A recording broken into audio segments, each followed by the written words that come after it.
Toi qui écoutes mes vidéos sans rien réagir, oui, tu écoutes, tu m'encourages souvent quand tu me vois. Écoute cette vidéo et pas dire quelque chose dans les commentaires. Oui, il y a quelque chose que tu as vu.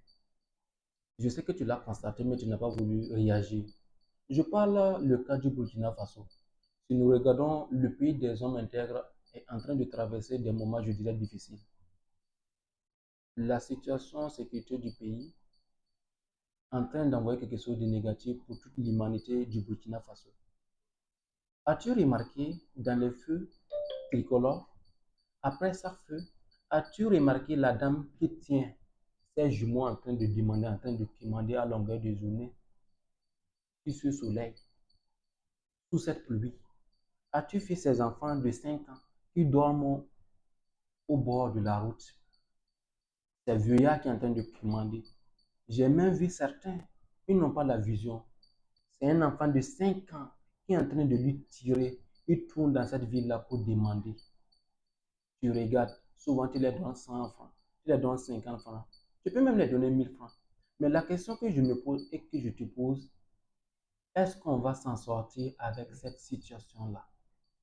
Puisque si je prends le cas de ceux même qui partent à l'école, à un moment donné, ceux qui n'arrivent pas à aller de l'avant au niveau de l'école, on les fait sortir, on gagne un domaine spécifique. On les dit, va dans ce domaine, on essaie de voir où est-ce que l'enfant peut s'en sortir. Si l'enfant est bon dans le bricolage, on peut l'envoyer à la mécanique. Si l'enfant est bon dans les calculs, il a un parent qui est commerçant, on peut l'orienter vers le commerce. Et les excellents, ceux qui travaillent dur, ils vont bosser jusqu'à obtenir un diplôme. Mais as-tu pensé à ces enfants qui dorment au bord de la route? Ils n'ont pas d'éducation, ils n'ont pas de père ni de mère. Leur père, leur mère, c'est la rue. S'ils ont mangé, c'est la rue. S'ils n'ont pas mangé, c'est la rue. Quelle éducation ils gagnent? Quelle éducation? Et regarde même, toi, dans la famille, ceux qui ont eu à connaître leur père, leur mère, qui ont eu au moins une éducation. Et regarde leur vie actuelle. Les bêtises qui sont en train de foudre dans les réseaux sociaux. Les comportements, les comportements négatifs qu'ils sont en train d'avoir dans ce pays-là. Et maintenant, penses-tu à celui-là qui dort au bord de la voie? Penses-tu à celui que le soleil tape à longueur de journée? Toi qui regardes la vidéo, s'il te plaît, va donner quelque chose, oui, un commentaire, pour qu'on accompagne ces derniers-là. Sinon, on a vu, au début, on disait que la situation sécuritaire, ça ne nous intéressait pas. C'était dans les villages, très loin de là-bas. Mais si nous allons regarder, même nous qui sommes en ville ici, j'ai reçu beaucoup et plein d'entrepreneurs qui sont venus me dire, le pays est couché. Il fut un temps, eux partaient à l'extérieur faire le week-end. Je dis le week-end. Dans les grandes villes du Ouagadougou, bon, Bobo, il n'y a pas un lieu pour faire le week-end. Ils prenaient l'avion pour aller à l'extérieur, pour fêter, passer le week-end et puis revenir le lundi, commencer les activités. Mais je te dis, ces entrepreneurs me disent que le pays est couché, que c'est mou, que ça ne va pas. Actuellement, ça nous intéresse tous, la situation sécuritaire. Oui, c'est pas avoir un parent déplacé qui va venir héberger chez toi et tu es obligé de lui donner à manger, à boire, de lui soigner. Dans tes activités, si tu vas essayer de réfléchir, le marché est comment? Il y a quelque chose qui marchait et aujourd'hui ça ne marchait pas. Même si nos autorités, nos leaders sont en train de lutter à longueur de journée pour que nous trouvions quelque chose de consistant, quelque chose d'exceptionnel pour le pays des hommes intègres.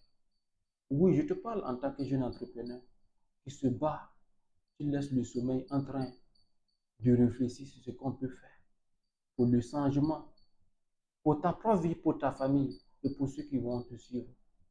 Je te parle en tant que jeune qui cherche à apporter quelque chose de positif à l'humanité. Toi qui es venu pour laisser tes traces, tu n'es pas venu pour mendier. C'est un peu triste. Tu vois souvent certains jeunes, ils vont t'expliquer la misère qu'ils sont en train de traverser.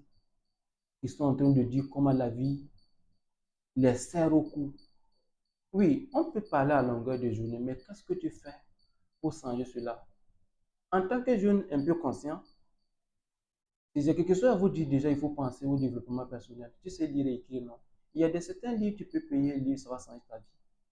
Oui, mais tu prends tout ton temps à critiquer les gens. Qu'est-ce que tu attends à longueur de journée? Tu parles de qui à longueur de journée? On dit si tu y suis, 4 risques, le cinquième risque c'est toi. Mais regarde-toi autour de toi. Tes compagnons sont comment? Et regarde ta vie actuelle et tu essaies de te visualiser dans 5 ans à venir. Où est-ce que tu seras dans tes activités? En train de se plaindre ou bien en train de dire vraiment le chemin n'a pas été facile, mais au moins on a réussi. Oui, le chemin a été épineux, mais malgré ça, on a eu à obtenir quelque chose d'exceptionnel. La vie est belle et chaque expérience mérite d'être vécue. À un moment donné de la vie, prends conscience, tu vas souffrir, tu vas traverser des moments difficiles, mais il faut que tu saches la raison pour laquelle tu es venu. Tu n'es pas venu pour mendier et repartir. Oui, on dit souvent Dieu créa l'homme à l'image de Dieu. Dieu t'a-t-il créé pour que tu viennes salir son image?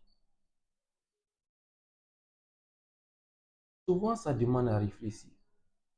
Pas loin de la ville, là où tu peux entendre le cri des oiseaux, tu peux sentir la nature te communiquer, la nature te parler, loin des distractions des réseaux sociaux. Essaie de penser à ta propre vie. Essaie de penser à ce que tu peux faire pour porter. Tu es en train de penser, de réfléchir sur comment on peut t'aider. Un tel ne m'aide pas. As-tu réfléchi comment est-ce que tu peux aider les autres? As-tu déjà pensé à comment tu dois porter un plus à l'humanité? C'était Élisée. Transforme ton corps, élève ton esprit et tu verras que tu vas inspirer le monde. À très bientôt. Ciao, ciao.